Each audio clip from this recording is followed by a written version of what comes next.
ನಮೋ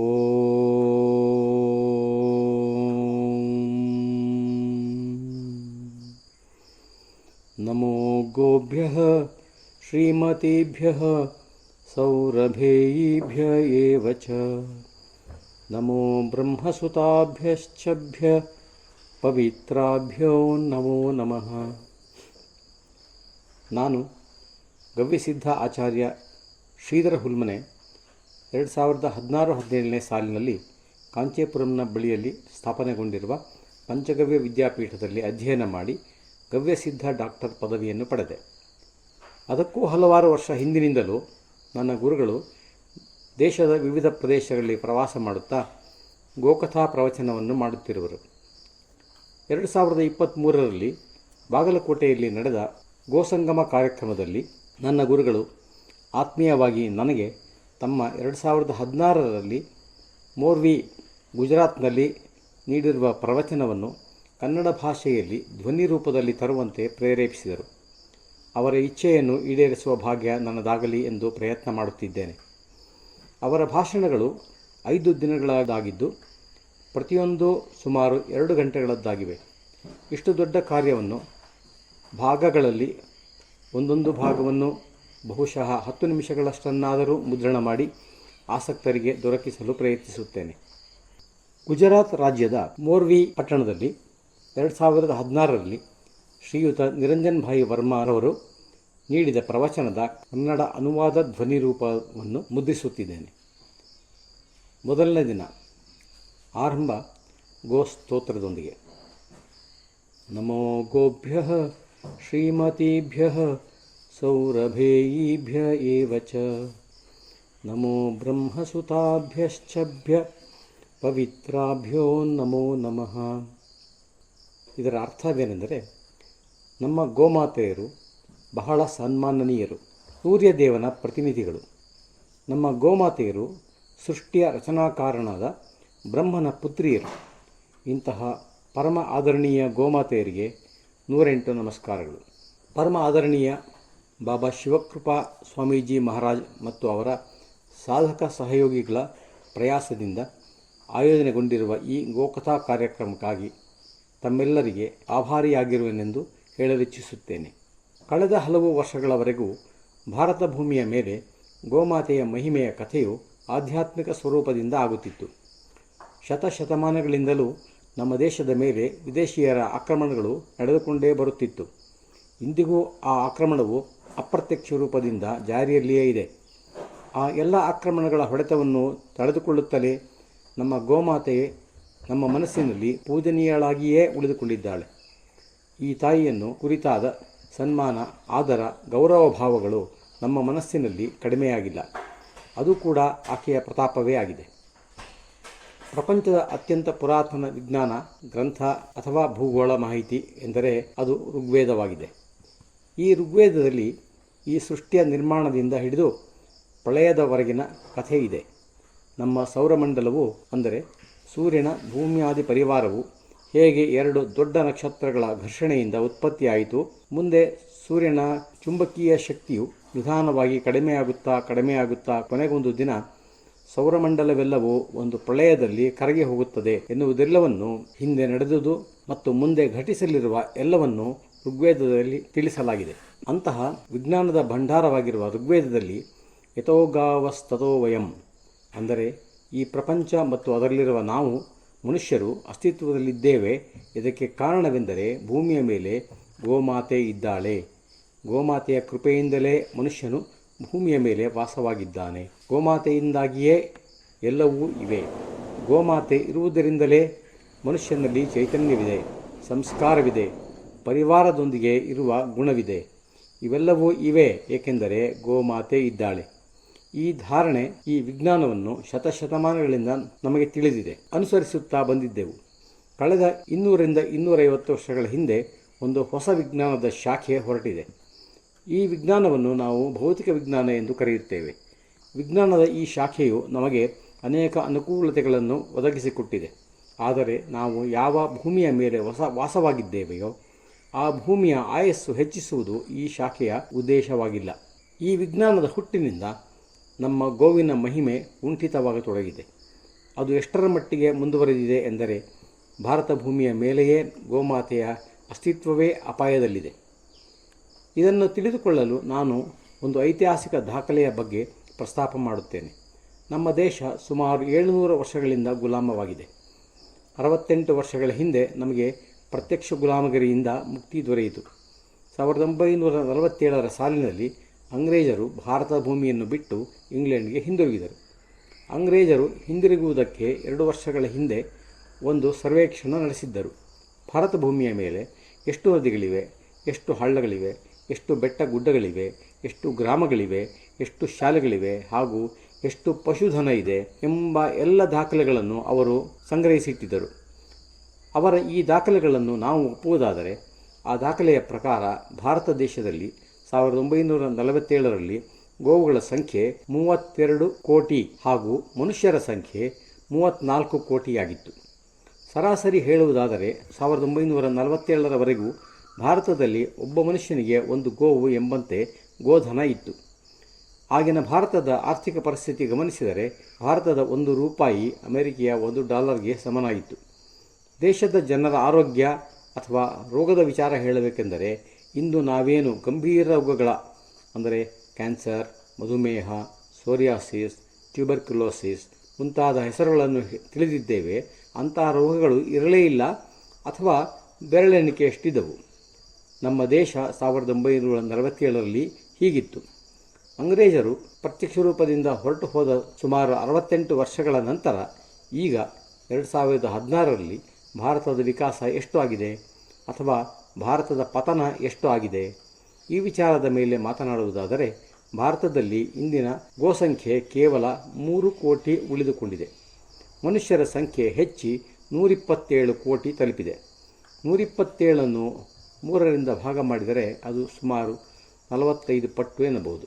ಭಾರತದ ಮೂಲ ಪ್ರಜಾತಿಯ ಗೋವುಗಳನ್ನು ಮಾತ್ರ ನಾವು ಪರಿಗಣಿಸಿದರೆ ಸುಮಾರು 2 ಕೋಟಿ ಗೋವುಗಳು ಮಾತ್ರವೇ ಉಳಿದುಕೊಂಡಿವೆ.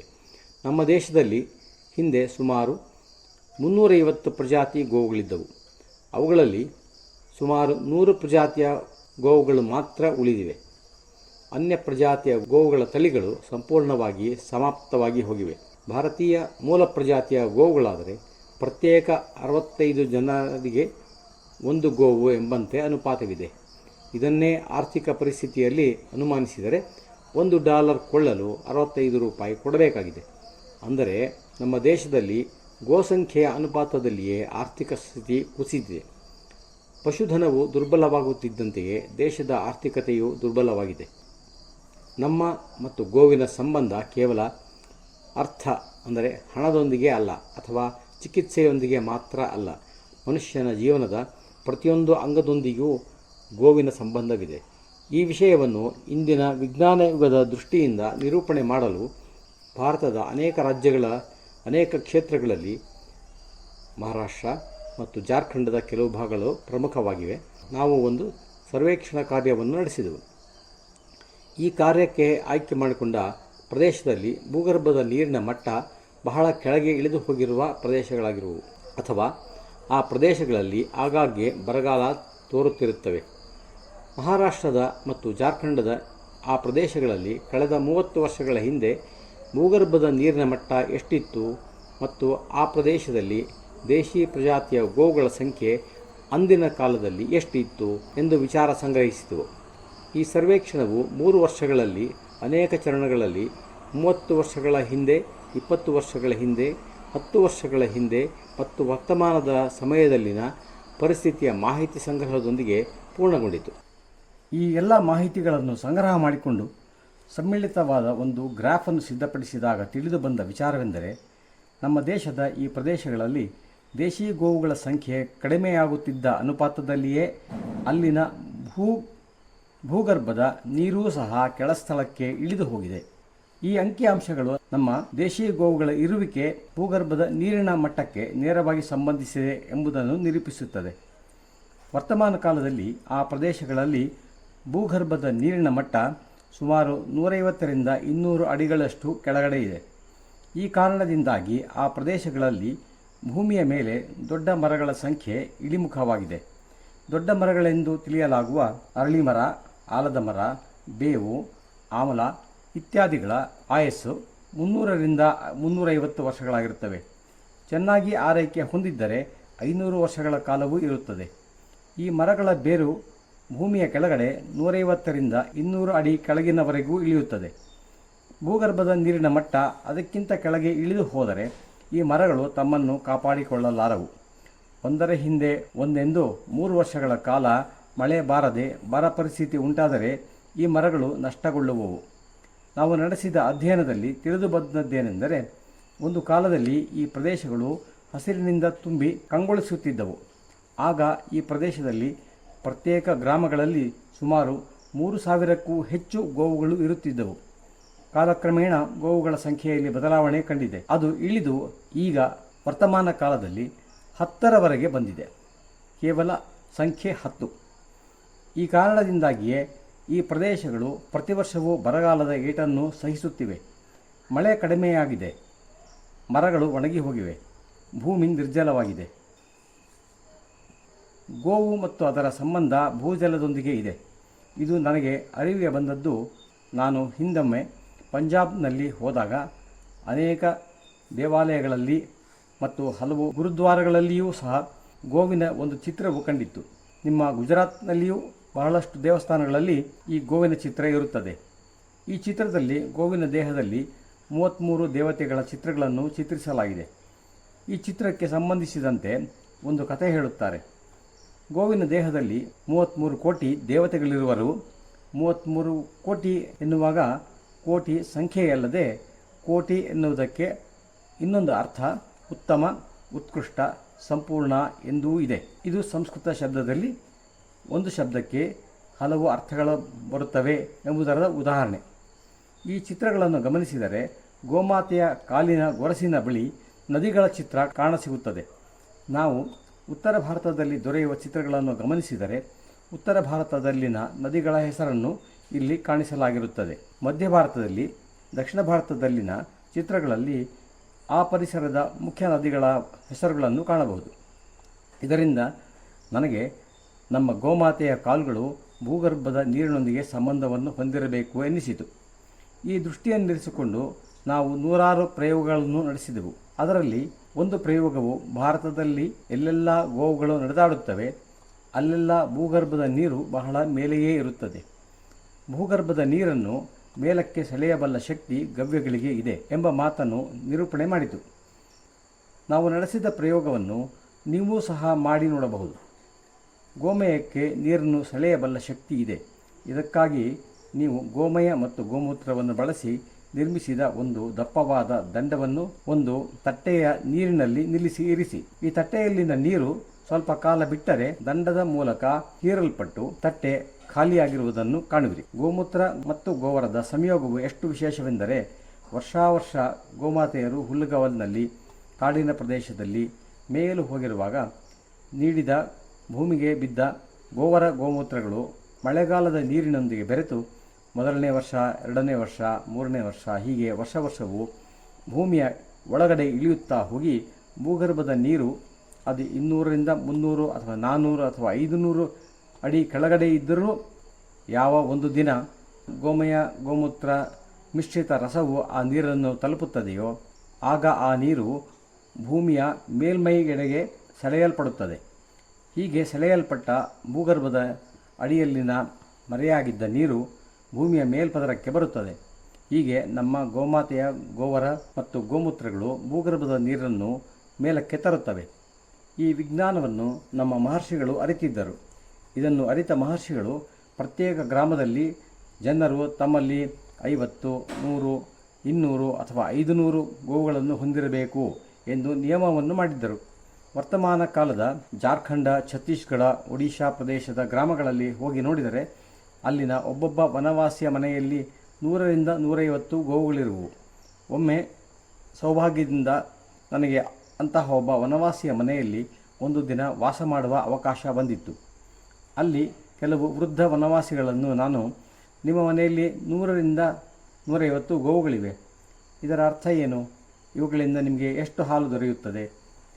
ನಿಮ್ಮ ಹಾಲಿನ ವ್ಯಾಪಾರ ಎಷ್ಟು ದೊಡ್ಡದಾಗಿ ನಡೆಯುತ್ತಿದೆ ಎಂದು ಕೇಳಿದಾಗ ಅವರು ವನವಾಸಿಗಳು ನಕ್ಕು, ಕ್ಷಮಿಸಿ, ನಮ್ಮ ಸಮಾಜದಲ್ಲಿ ಹಾಲು ಮಾರುವುದು ಎಂದರೆ ಮಕ್ಕಳನ್ನು ಮಾರಿಕೊಂಡಂತೆ ಎಂದು ತಿಳಿಯುವರು. ನಾವು ಹಾಲು ಮಾರುವುದಿಲ್ಲ, ನಾವು ಗೋವುಗಳನ್ನು ಹಾಲಿಗಾಗಿ ಸಾಕಿಕೊಂಡಿಲ್ಲ ಎಂದು ಹೇಳಿದರು. ಅದಕ್ಕೆ ಮತ್ತೆ ಇನ್ನೇನು ಕಾರಣ ನೀವು ಗೋಪಾಲನೆ ಮಾಡುತ್ತಿರುವುದಕ್ಕೆ ಎಂದು ಕೇಳಿದಾಗ ಅವರು ಅದೇನೋ ಗೊತ್ತಿಲ್ಲ, ಆದರೆ ನಾವು ಈ ಗೋವುಗಳನ್ನು ಇವುಗಳಿಂದಲೇ ನಮಗೆ ಗೌರವ ಎಂಬ ಭಾವದಿಂದ ಗೋಪಾಲನೆ ಮಾಡುತ್ತಿದ್ದೇವೆ. ಸಮಾಜದಲ್ಲಿ ನನಗೆ ಮಾನ ಸನ್ಮಾನ ಈ ಗೋವುಗಳಿಂದಲೇ ದೊರೆಯುತ್ತಿದೆ ಎಂದು ಆತನು ಮುಂದುವರಿದು, ನನ್ನ ತಂದೆಯವರು ಇರುತ್ತಿದ್ದ ಸಮಯದಲ್ಲಿ ನನ್ನ ಮನೆಯಲ್ಲಿ 500 ಗೋವುಗಳಿದ್ದವು. ಇನ್ನೂ ಹಿಂದೆ ನನ್ನ ದಾದಾಜಿಯವರ ಸಮಯದಲ್ಲಿ 1500 ಗೋವುಗಳಿದ್ದುವಂತೆ. ನಾವಿಂದು ಕಲ್ಪನೆ ಮಾಡಿಕೊಂಡರೆ ಭಾರತದ ಒಬ್ಬೊಬ್ಬ ವನವಾಸಿಯ ಮನೆಯಲ್ಲಿ 500ರಿಂದ 1000 ಗೋವುಗಳಿದ್ದು ಒಂದೊಂದು ಮನೆಯಲ್ಲಿ ಎಂದೂ ಹಾಲನ್ನು ಮಾರುವ ಆಲೋಚನೆಯೇ ಬಂದಿರಲಿಲ್ಲ. ಆ ಗೋವುಗಳ ಕೆಚ್ಚಲಿನಲ್ಲಿ ಹಾಲು ಕಡಿಮೆಯೇ ದೊರೆಯುತ್ತದಂತೆ. ಒಂದೊಂದು ಗೋವು 200ರಿಂದ ಹೆಚ್ಚೆಂದರೆ 500 ಮಿಲಿ ಹಾಲುಗಳನ್ನು ಕೊಡುತ್ತಿದ್ದು, ಅವರು ಹಾಲನ್ನು ಒಂದು ಉತ್ಪನ್ನ ಎಂದೇ ಪರಿಗಣಿಸಿರಲಿಲ್ಲ. ಅವರು ಗೋಪಾಲನೆ ಮಾಡುತ್ತಿರುವುದು ಅವರ ಪರಂಪರೆಯಾದ ಕುಲಕಸುಬು, ಗೋಪಾಲನೆಯೇ ಅವರ ಸಂಸ್ಕೃತಿ ಎಂದು ಮಾಡಿಕೊಂಡು ಬರುತ್ತಿರುವರು. ಈ ವಿಚಾರವನ್ನು ನಾನು ಆಳವಾಗಿ ಚಿಂತನೆ ನಡೆಸಿದಾಗ ಗೋಮಯ ಗೋಮೂತ್ರಗಳ ಭೂಗರ್ಭದ ನೀರಿನೊಂದಿಗೆ ಸಂಬಂಧವೂ ಒಂದು ಬಲವಾದ ಕಾರಣವಾಗಿರಬಹುದೆಂಬ ವಿಜ್ಞಾನ ನನಗೆ ಹೊಳೆಯಿತು. ಬೆಟ್ಟಗುಡ್ಡದ ಪ್ರದೇಶದಲ್ಲಿ ಎಲ್ಲೆಲ್ಲಿ ಎತ್ತರದಲ್ಲಿ ಜನವಾಸ ಗ್ರಾಮ ಪಟ್ಟಣಗಳು ಬೆಳೆದಿವೆಯೋ ಅಲ್ಲೆಲ್ಲ ಗೋವುಗಳ ಪಾಲನೆ ಈ ಕಾರಣದಿಂದಲೇ ಮಾಡುತ್ತಿದ್ದರೆಂದು ನಾವು ಊಹಿಸಬಹುದು. ಜಾರ್ಖಂಡ್, ಛತ್ತೀಸ್ಗಢ, ಒಡಿಶಾ ಪ್ರದೇಶದಲ್ಲಿ ಗ್ರಾಮೀಣ ಪ್ರದೇಶಗಳ 30 ವರ್ಷಗಳ ಹಿಂದಿನ ದಾಖಲೆಗಳನ್ನು ತೆಗೆಯಿಸಿ ನೋಡಿದಾಗ ಅಂತಹ ಪಠಾರಿ ಭೂಮಿಯ 10-15 ಅಡಿಗಳ ಕೆಳಗೆ ನೀರು ದೊರೆಯುತ್ತಿತ್ತು ಎಂದು ತಿಳಿದು ಬಂದಿತು.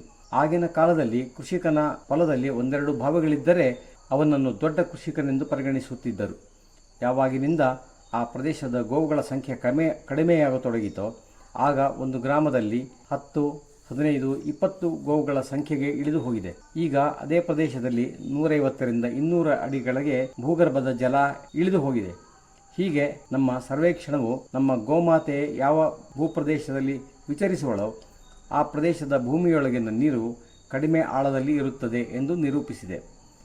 ಈ ನೀರು ದೇವತೆಯಾಗಿದೆ. ಯಜುರ್ವೇದದ ಒಂದು ಅಧ್ಯಾಯದಲ್ಲಿ ಈ ಸೃಷ್ಟಿಯಲ್ಲಿ 9 ವಾಸ್ತವಿಕ ದೇವತೆಗಳಿರುವರು ಎಂದು ಹೇಳಲಾಗಿದೆ. ಈ ಸೂರ್ಯಮಂಡಲದಲ್ಲಿ ಮಾತ್ರ 9 ದೇವತೆಗಳು ಇರುವರು. ಮೊದಲನೆಯದು ಸೂರ್ಯನಾರಾಯಣ, ಎರಡನೆಯದಾಗಿ ಚಂದ್ರ, 3 ಪೃಥ್ವಿ, 4 ಜಲ ನೀರು, 5 ಅಗ್ನಿ ಬೆಂಕಿ, 6 ವಾಯು ಗಾಳಿ, 7 ಆಕಾಶ, 8 ತಾಯಿ ಮತ್ತು 9 ತಂದೆ. ಯಜುರ್ವೇದವು ಹೇಳುವ ಹಾಗೆ ಜಲವು ಒಂದು ಉತ್ಕೃಷ್ಟ ದೇವತೆಯಾಗಿದ್ದು ಆ ದೇವತೆಯು ನಮ್ಮ ಗೋಮಾತೆಯ ಕಾಲುಗಳಲ್ಲಿ ವಾಸವಾಗಿ ಇರುವಳು. ಇದೇ ಪ್ರಕಾರ ಗೋವಿನ ದೇಹದಲ್ಲಿ ಇನ್ನೂ 32 ದೇವರುಗಳು ವಾಸ ಮಾಡುತ್ತಿರುವರು. ಇವೇ 33 ಉತ್ಕೃಷ್ಟ ಅಂದರೆ 33 ಕೋಟಿ ದೇವತೆಗಳು ಗೋವಿನ ದೇಹದಲ್ಲಿ ವಾಸವಾಗಿರುವರು ಎಂಬುದಕ್ಕೆ ಉದಾಹರಣೆ. ಈಗ ಜಲದೇವತೆಯು ಗೋವಿನ ಕಾಲುಗಳಲ್ಲಿ ಇರುತ್ತಿರುವ ಸಂಗತಿಯನ್ನು ನಿಮ್ಮ ಮುಂದಿರಿಸಿದ ಹಾಗೆ ಇನ್ನು ಮುಂದೆ 32 ದೇವರುಗಳ ವಿಚಾರದಲ್ಲಿಯೂ ಇಂದಿನ ವೈಜ್ಞಾನಿಕ ಪರೀಕ್ಷಣ ನಿರೀಕ್ಷಣ ಯುಗದ ದೃಷ್ಟಿಯಿಂದ ಭೌತಿಕ ಪರೀಕ್ಷಣ ನಡೆಸಿ ಬಂದ ಪರಿಣಾಮದ ಆಧಾರದಲ್ಲಿ ನಿಮ್ಮ ಮುಂದೆ ವಿಚಾರವನ್ನು ಇರಿಸಲು ಪ್ರಯತ್ನಿಸುತ್ತೇನೆ. ಇಷ್ಟು ಅದ್ಭುತ ನಮ್ಮ ಗೋಮಾತೆ. ನನ್ನ ಮನಸ್ಸಿನಲ್ಲಿ ಒಂದು ಪ್ರಶ್ನೆ ಸುಮಾರು 25 ವರ್ಷಗಳ ಹಿಂದೆ ಮೂಡಿಬಂದಿತ್ತು. ಆಗ ಆ ಪ್ರಶ್ನೆಯನ್ನು ಅನೇಕರಲ್ಲಿ ಕೇಳಲಾಗಿಯೂ ನನಗೆ ಉತ್ತರ ದೊರೆತಿರಲಿಲ್ಲ. ಹೀಗಿರುವಾಗ ಒಂದು ದಿನ ನನ್ನ ಜೀವನದಲ್ಲಿ ಅಮರ ಬಲಿದಾನಿ ರಾಜೀವ್ ದೀಕ್ಷಿತರ ಸಂಪರ್ಕ ದೊರೆಯಿತು. ಅವರೊಂದಿಗೆ ಗೋವಿನ ಮಹತ್ವವನ್ನು ಕುರಿತು ಸಮಾಲೋಚನೆ ನಡೆಯಿತು. ಆಗ ಅವರು ತಮ್ಮ ಒಂದು ವೇದನೆಯನ್ನು ನನ್ನ ಮುಂದೆ ಇರಿಸಿದರು. ನಾವು ಭಾರತೀಯರು ಶತಮಾನಗಳಿಂದಲೂ ಗೋವನ್ನು ತಾಯಿಯ ಸಮಾನ ಎಂದು ತಿಳಿದು ಗೌರವ ನೀಡುತ್ತಾ ಪೂಜನೀಯಳೆಂದು ಎಣಿಸಿ ಗೌರವಿಸುತ್ತಾ ಬಂದಿದ್ದೇವೆ.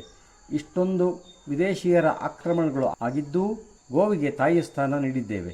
ನಾವು ಎಲ್ಲಿಯಾದರೂ ಗೋವನ್ನು ಕಂಡರೆ ನಮ್ಮ ಶಿರವು ಗೌರವ ಸೂಚಕವಾಗಿ ಬಾಗುವುದು. ಅಂತಹ ಗೋಮಾತೆ ಇಂದು ಭಾರತ ಭೂಮಿಯಲ್ಲಿ ನಿಸ್ಸಹಾಯಕಳಾಗಿರುವಳು. ನಾವು ಈ ವಿಚಾರದಲ್ಲಿ ಏನಾದರೂ ಕಾರ್ಯ ಮಾಡಬೇಕೆಂದು ಇಚ್ಛಿಸುತ್ತೇನೆ ಎಂದು ತಮ್ಮ ಆಶಯವನ್ನು ನನ್ನ ಮುಂದೆ ಇರಿಸಿದ್ದರು. ಈ ಆಲೋಚನೆಯೊಂದಿಗೆ ನಾವು ತಮಿಳುನಾಡಿನ ಕಾಂಚೀಪುರಂ ಜಿಲ್ಲೆಯ ಒಂದು ಸ್ಥಳದಲ್ಲಿ ಗೋವಿಜ್ಞಾನದ ಮೇಲೆ ಕೆಲಸ ಮಾಡಲು ಆರಂಭಿಸಿದೆವು. ಇಂದಿಗೆ ಸುಮಾರು 16 ವರ್ಷಗಳೇ ಕಳೆದಿವೆ. ಈ ನಡುವೆ ಗೋವಿಜ್ಞಾನವನ್ನು ಕುರಿತು ಬಹಳ ಚಿಂತನ ಮಂಥನ ಪ್ರಯೋಗಗಳು ನಡೆದವು. ಇಷ್ಟು ಕಾಲದಲ್ಲಿ ನಡೆದ ಪ್ರಯೋಗಗಳ ಆಧಾರದಿಂದ ನನಗೆ 25 ವರ್ಷಗಳಿಂದ ದೊರೆಯದ ಉತ್ತರ ದೊರೆಯಿತು. ನನ್ನ ಆ ಪ್ರಶ್ನೆ ಏನೆಂದರೆ, ನಾವು ಗೋವನ್ನು ಮಾತೆ ಎಂದೇಕೆ ಕರೆಯುತ್ತೇವೆ? ಗೋವಿನ ದೇಹ ಮತ್ತು ಅದರ ಚಿತ್ತದಲ್ಲಿ ಅಂತಹದ್ದೇನಿದೆ? ಅದಕ್ಕೆ ಅಷ್ಟು ಭಕ್ತಿ ಗೌರವಗಳನ್ನು ನಾವು ಕೊಡುತ್ತಿದ್ದೇವೆ. ಇದುವರೆಗೆ ನಮ್ಮ ದೇಶ ಭಾರತದಲ್ಲಿ 100 ಕೋಟಿಗೂ ಹೆಚ್ಚು ಗೋವುಗಳ ಕೊಲೆಯಾಗಿದೆ. ಆದರೂ ಗೋವನ್ನು ಕುರಿತ ನಮ್ಮ ಶ್ರದ್ಧೆ ಏಕೆ ಕಡಿಮೆಯಾಗಿಲ್ಲ? ಅನೇಕ ಬಾರಿ ಹೀಗೂ ಅನ್ನಿಸಿದೆ. ಶತಶತಮಾನಗಳಿಂದ ನಾವು ಹುಟ್ಟಿದಾಗಿನಿಂದ ಸಾಯುವವರೆಗೂ ಗೋಕ್ಷೀರವನ್ನು ಸೇವಿಸುತ್ತಿರುವುದರಿಂದ ಹಾಗೂ ಹಾಲು ಉಡಿಸುವುದು ತಾಯಿಯ ಮಾತೆಯ ಕರ್ತವ್ಯವಾಗಿರುತ್ತದೆ. ಹಾಗಾಗಿ ನಾವು ಗೋವನ್ನು ಮಾತೆ ಎಂದು ಕರೆಯುತ್ತಿರಬಹುದೇ? ಹಿಂದೆಯೇ ಇನ್ನೊಂದು ಪ್ರಶ್ನೆ ಮೂಡಿಬಂತು. ಭಾರತ ದೇಶದ ಅನೇಕ ಪ್ರದೇಶಗಳಲ್ಲಿ ಜನರು ಹಸುವಿನ ಹಾಲನ್ನು ಸೇವಿಸುವುದಿಲ್ಲ. ಆ ಪ್ರದೇಶಗಳಿಗೆ ಹೋದಾಗ ಆ ಜನರ ಇಂಗಿತವನ್ನು ತಿಳಿಯಲು ಪ್ರಶ್ನಿಸಿದಾಗ ಅವರ ಉತ್ತರ ಗೋವು ಮಾತೆಯೇ ತಾಯಿಯಂತೆ. ಹಲವೆಡೆಯಲ್ಲಿ ಜನರು ನನಗೆ ಜನ್ಮವಿತ್ತ ತಾಯಿಗಿಂತಲೂ ಗೋಮಾತೆ ಉನ್ನತ ಸ್ಥಾನವನ್ನು ಹೊಂದಿರುವಳು ಎಂದು ತಿಳಿಸಿದರು. ಅವರು ನಾವು ಕುಡಿಯುವುದು ಆಡಿನ ಹಾಲೇ ಆದರೂ ಮಾತೆಯ ಸ್ಥಾನ ಮಾತ್ರ ಗೋಮಾತೆಗೆ ಮಾತ್ರವೇ ಎಂದು ನಿಶ್ಚಯದಿಂದ ತಿಳಿಸಿದರು. ರಾಜಸ್ಥಾನದ ಕೆಲವು ಪ್ರದೇಶಗಳಲ್ಲಿ ಜನರು ಒಂಟೆಯ ಹಾಲನ್ನು ಸೇವಿಸುತ್ತಾರೆ. ಅವರೂ ಸಹ ತಾವು ಒಂಟೆಯ ಹಾಲನ್ನು ಸೇವಿಸುವುದಾದರೂ ಮಾತೃಸ್ಥಾನವು ಮಾತ್ರ ಗೋವಿಗೆ ಎಂದು ತಿಳಿಸಿದರು. ಈ ಎಲ್ಲ ಪ್ರದೇಶಗಳ ಭಾವನೆಗಳನ್ನು ತಿಳಿದ ಮೇಲೆ ನನ್ನ ಮನಸ್ಸಿನಲ್ಲಿ ನಾವು ಹುಟ್ಟಿದಾಗಿನಿಂದ ಸಾಯುವವರೆಗೂ ಗೋಕ್ಷೀರವನ್ನು ಸೇವಿಸುತ್ತಿರುವುದರಿಂದ ಹಾಗೂ ಹಾಲುಡಿಸುವುದು ಮಾತೆ ತಾಯಿಯ ಕರ್ತವ್ಯವಾಗಿರುತ್ತದೆ. ಹಾಗಾಗಿ ಗೋವನ್ನು ಮಾತೆ ಎಂದು ಕರೆಯುತ್ತಿರಬಹುದೇ ಎಂಬ ಭಾವವು ಅಳಿಸಿ ಹೋಯಿತು. ಆದರೂ ಗೋವು ಮಾತೆ ಹೇಗಾದಳು ಎನ್ನುವುದಕ್ಕೆ ಉತ್ತರಕ್ಕಾಗಿ ಇನ್ನೂ 10 ವರ್ಷ ಹುಡುಕಾಟ ನಡೆಸಿದೆ. ಭಾರತದ ಗ್ರಂಥಗಳು ಮತ್ತು ಪುರಾಣಗಳೆಲ್ಲ ಹುಡುಕಾಡಿದೆ. ಆದರೂ ಭಾರತೀಯರ ಮನಸ್ಸಿನಲ್ಲಿ ಗೋವಿನ ಬಗ್ಗೆ ಇರುವ ಮಾತೃತ್ವದ ಭಾವದ ರಹಸ್ಯ ತಿಳಿಯದಾದೆ. ಯಾವುದೇ ಶಾಸ್ತ್ರಗಳಲ್ಲಿಯೂ ಇದಕ್ಕೆ ಉತ್ತರ ದೊರೆಯಲಿಲ್ಲ. ಕೊನೆಗೆ ಒಬ್ಬ ವನವಾಸಿ ತಾಯಿ ನನ್ನ ಕಣ್ಣು ತೆರೆಸಿದಳು.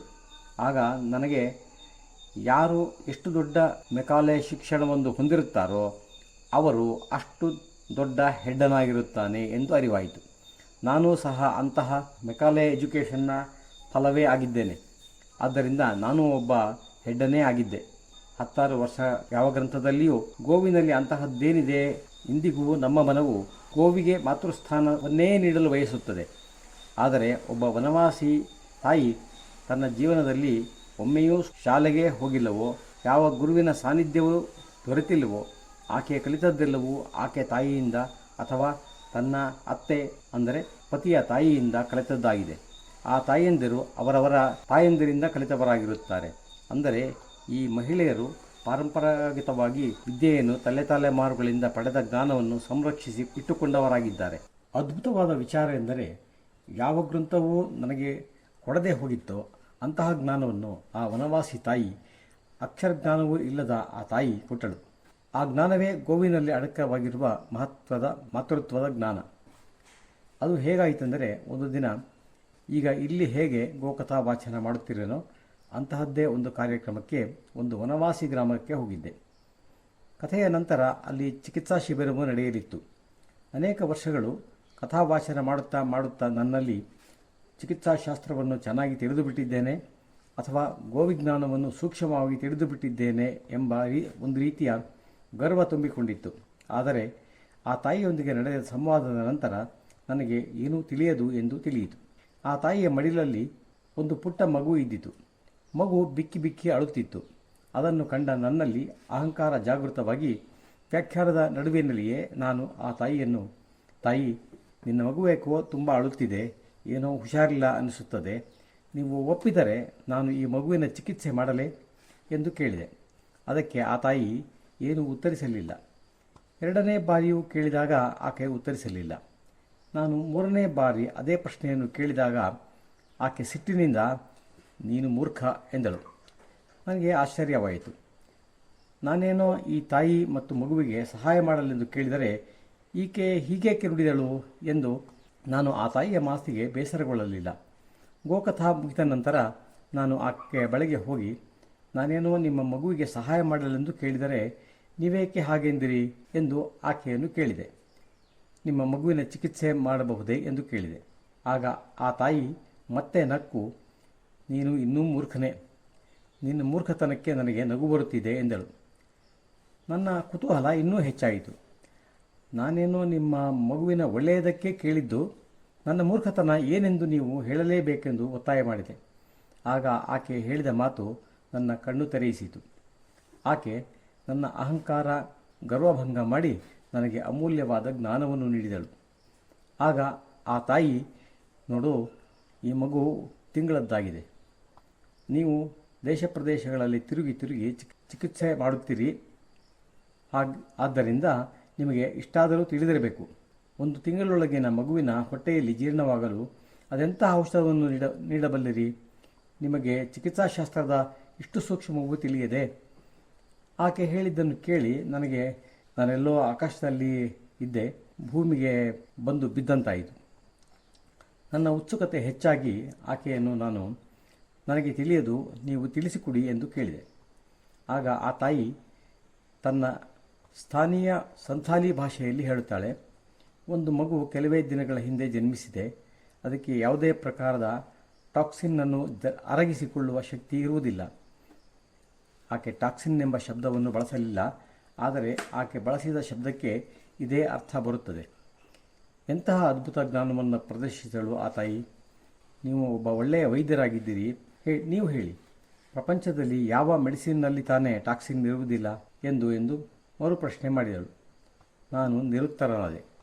ನನಗೆ ತಿಳಿದ ಹಾಗೆ ಪ್ರಪಂಚದಲ್ಲಿ ನಮ್ಮ ಶರೀರದ ಪಿತ್ತವನ್ನು ಹೆಚ್ಚು ಮಾಡದಂತಹ ಯಾವುದೋ ಒಂದು ಮೆಡಿಸಿನ್, ಅದು ವನಸ್ಪತಿ ಜಗತ್ತಿನದ್ದಾಗಿರಬಹುದು, ರಾಸಾಯನಿಕ ಜಗತ್ತಿನದ್ದಾಗಿರಬಹುದು, ಅಥವಾ ಆಣ್ವಿಕ ಶಕ್ತಿಯ ಔಷಧವಾಗಿದ್ದರೂ ಸರಿ, ಯಾವುದರಲ್ಲಿಯೂ ಪಿತ್ತವನ್ನು ಹೆಚ್ಚು ಮಾಡದಂತಹ ವಸ್ತು ಇಲ್ಲದೇ ಇಲ್ಲ.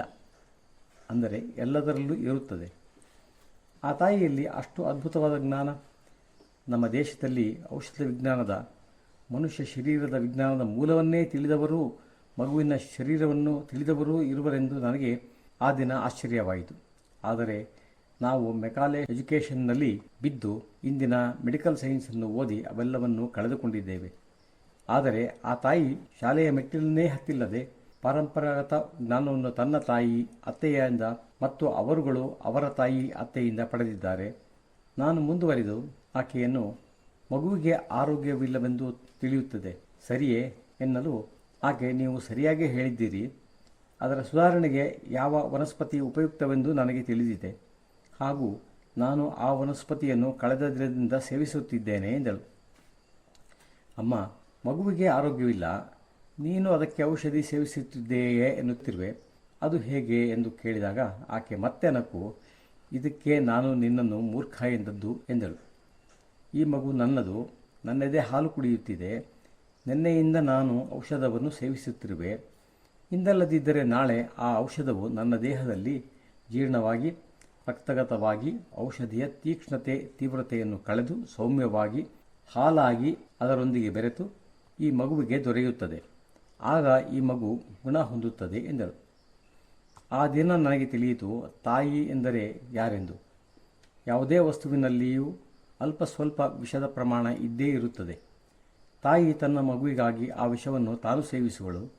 ಆದರೆ ಮಗುವಿಗೆ ಅದರ ತೀವ್ರತೆ ತಟ್ಟದಂತೆ ಸೌಮ್ಯವಾಗಿಸಿ ತನ್ನ ಅಮೃತದಂಥ ಹಾಲನ್ನು ನೀಡುವಳು.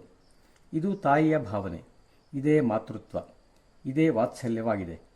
ಇದೇ ವಾತ್ಸಲ್ಯವು ಗೋಮಾತೆಯಲ್ಲಿದೆ. ನಮ್ಮದಾದ ಗೋವು ನಮ್ಮನ್ನು ನೋಡಿದಾಗ ಆ ಗೋವಿನಲ್ಲಿಯೂ ನಮ್ಮನ್ನು ಕುರಿತು ವಾತ್ಸಲ್ಯ ಭಾವ ಇರುತ್ತದೆ. ನಾವು ಎಂದಾದರೂ ಅನಾರೋಗ್ಯ ಹೊಂದಿದರೆ ನಾವು ಗೋವಿನ ಬಳಿ ಶರಣಾಗಿ ತಲೆಬಾಗಿ ನಿವೇದಿಸಿಕೊಂಡರೆ ಆಕೆಯಲ್ಲಿ ವಾತ್ಸಲ್ಯವು ಉಕ್ಕಿ ಬರುತ್ತದೆ. ಇದನ್ನು ಕುರಿತು ಒಂದು ಪ್ರಯೋಗ ನಡೆಸಿದೆವು. ಈ ಪ್ರಯೋಗದ ನಂತರ ಪ್ರಯೋಗಗಳ ಸರಣಿಯೇ ನಡೆಯುತ್ತಿದೆ. ಒಮ್ಮೆ ನನ್ನ ದೇಹಾರೋಗ್ಯ ಸ್ವಲ್ಪ ಕೆಟ್ಟಿತ್ತು. ನಾನು ಬಹಳ ಪ್ರವಾಸ ಮಾಡುತ್ತಿರುತ್ತೇನೆ.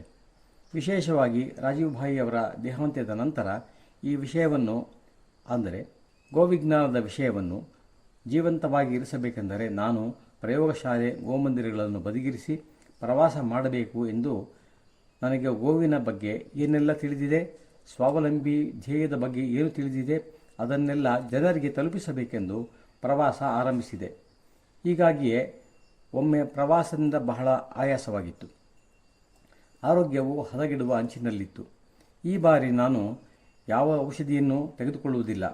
ಗೋಮಾತೆಯನ್ನೇ ನಿನ್ನ ಮಗನೆಂದು ತಿಳಿದು ನೀನೇ ನನ್ನ ಚಿಕಿತ್ಸೆಯನ್ನು ಮಾಡು ಎಂದು ಕೇಳುತ್ತೇನೆ ಎಂದು ನಮ್ಮ ಗೋಶಾಲೆಯ ನನ್ನ ಒಂದು ಅತ್ಯಂತ ಪ್ರೀತಿಪಾತ್ರವಾದ ಗೋಮಾತೆಯಲ್ಲಿ ತಲೆಬಾಗಿ ಹಾಗೆಯೇ ವಿನಂತಿಸಿಕೊಂಡೆ. ಬೆಳಗ್ಗೆ ಆ ಗೋವು ಕಾಡಿನಲ್ಲಿ ಮೇಯಲು ಹೋದಾಗ ಅದರ ಹಿಂದೆ ಹೋಗುವ ಗೋಪಾಲಕನಿಗೆ ಈ ನಿಶ್ಚಿತವಾದ ಗೋವು ಯಾವ ಯಾವ ವನಸ್ಪತಿಗಳನ್ನು ಸೇವಿಸುತ್ತದೆ ಅವುಗಳನ್ನು ಸ್ವಲ್ಪ ತೆಗೆದುಕೊಂಡು ಬರುವಂತೆ ವಿನಂತಿಸಿದೆ. ಸಂಜೆ ಗೋವು ಹಿಂದಿರುಗಿದ ಮೇಲೆ ಆಕೆಯ ಧಾರೋಷ್ಣ ಕ್ಷೀರವನ್ನು ಸೇವಿಸಿದೆ, ವಿಶ್ರಮಿಸಿದೆ, ನಿದ್ರಿಸಿದೆ. ಬೆಳಗಿನವರೆಗೆ ನನ್ನ ಆರೋಗ್ಯ ಸುಧಾರಿಸಿತ್ತು.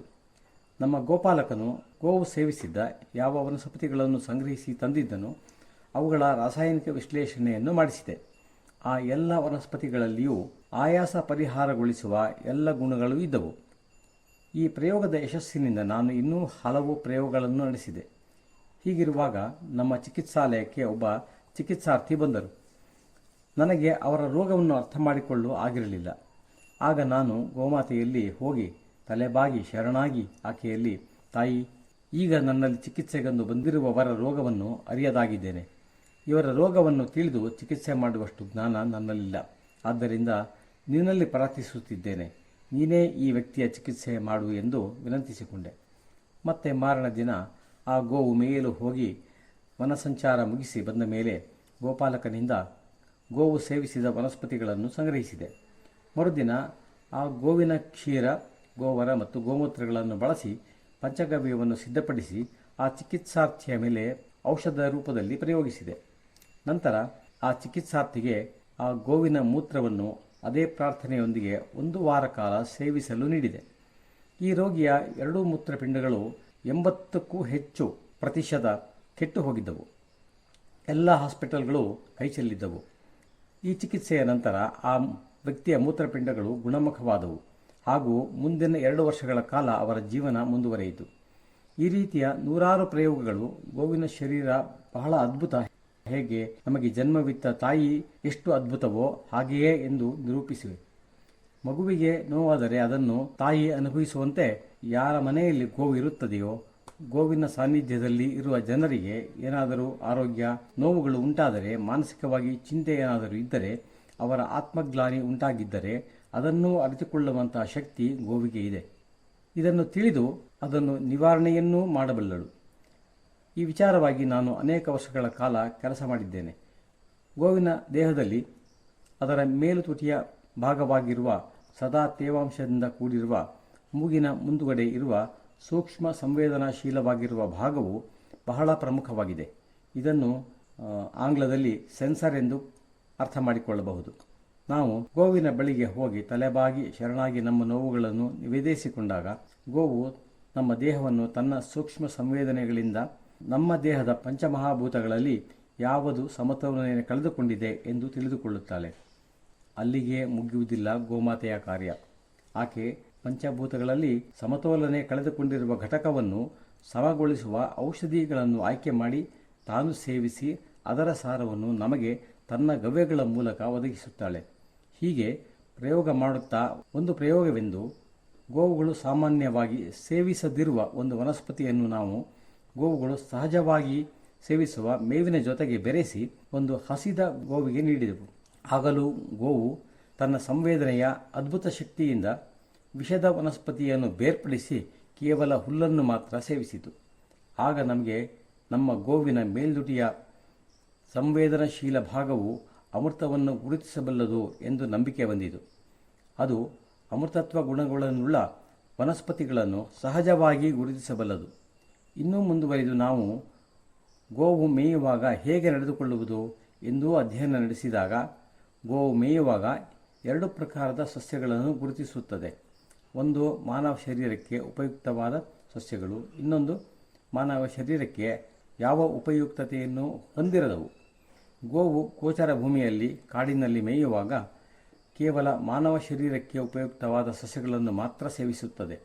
ಆದ್ದರಿಂದಲೇ ಒಂದು ಮನೆಯಲ್ಲಿ ಗೋವು ಇದ್ದು ಆ ಮನೆಯ ಸದಸ್ಯರು ಗೋಸಾಧನೆ ಅಂದರೆ ಗೋಮಯ ಗೋಮೂತ್ರಗಳೊಂದಿಗೆ ಕೆಲಸ ಮಾಡುವುದು, ಕೊಟ್ಟಿಗೆ ಶುದ್ಧ ಮಾಡುವುದು, ಗೋವಿಗೆ ಸ್ನಾನ ಮಾಡಿಸುವುದು, ಮೇವನ್ನು ನೀಡುವುದು, ಪ್ರೀತಿ ಮಾಡುವುದು ಇತ್ಯಾದಿ ಮಾಡುವವರಾಗಿದ್ದರೆ ನಾವು ಗೋಸೇವೆ ಮಾಡುವಾಗ ಗೋವು ನಮ್ಮನ್ನು ಪರೀಕ್ಷಿಸಿ ನಮ್ಮ ಅಗತ್ಯಗಳನ್ನು ಅರಿತುಕೊಳ್ಳುವಳು.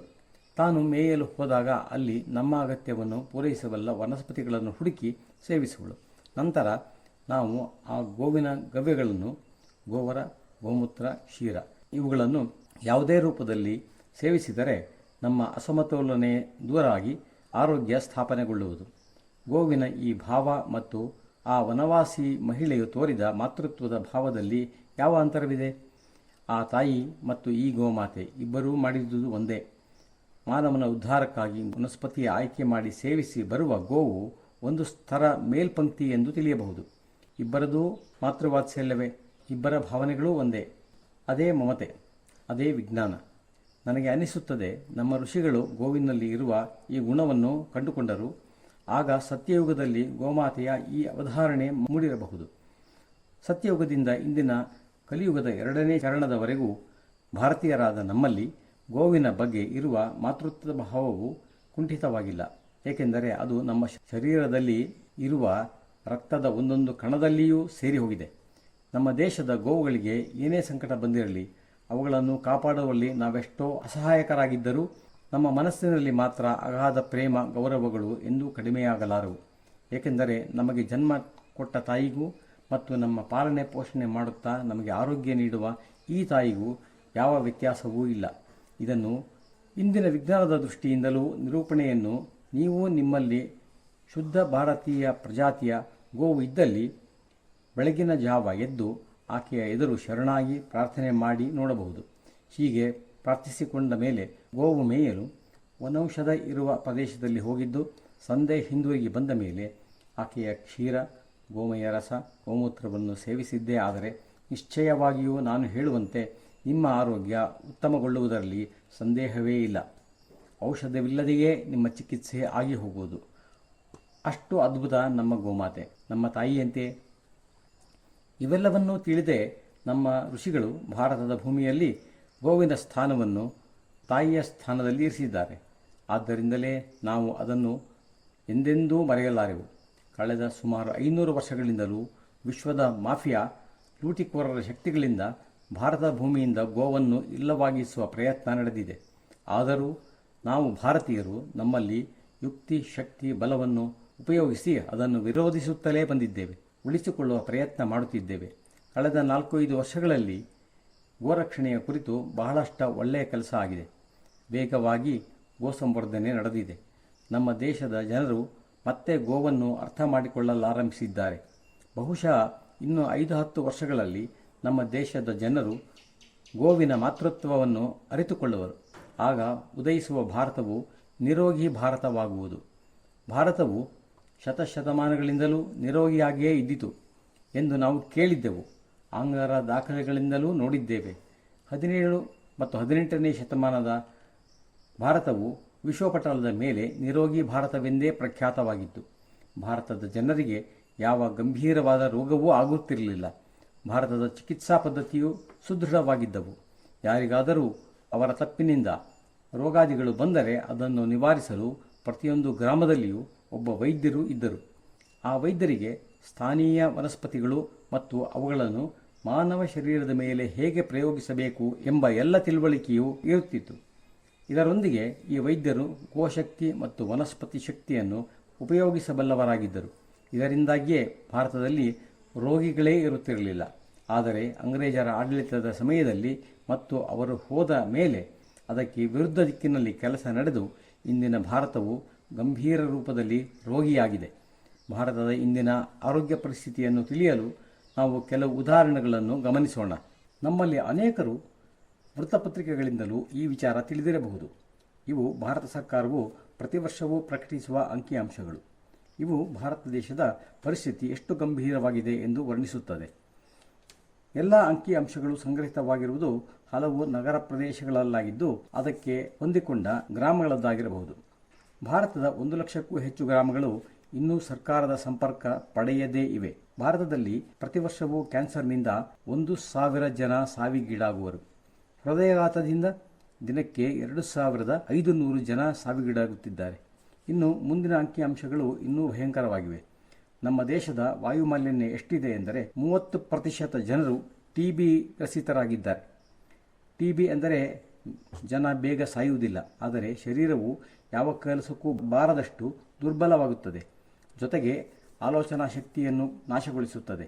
ಅಷ್ಟೇ ಅಲ್ಲದೆ ಭಾರತ ಸರ್ಕಾರವು ನಮ್ಮ ದೇಶದ 80% ಜನರಿಗೆ ಮೈಲ್ಡ್ TB ಇದೆ ಎಂದು ಪ್ರಕಟಿಸಿದೆ.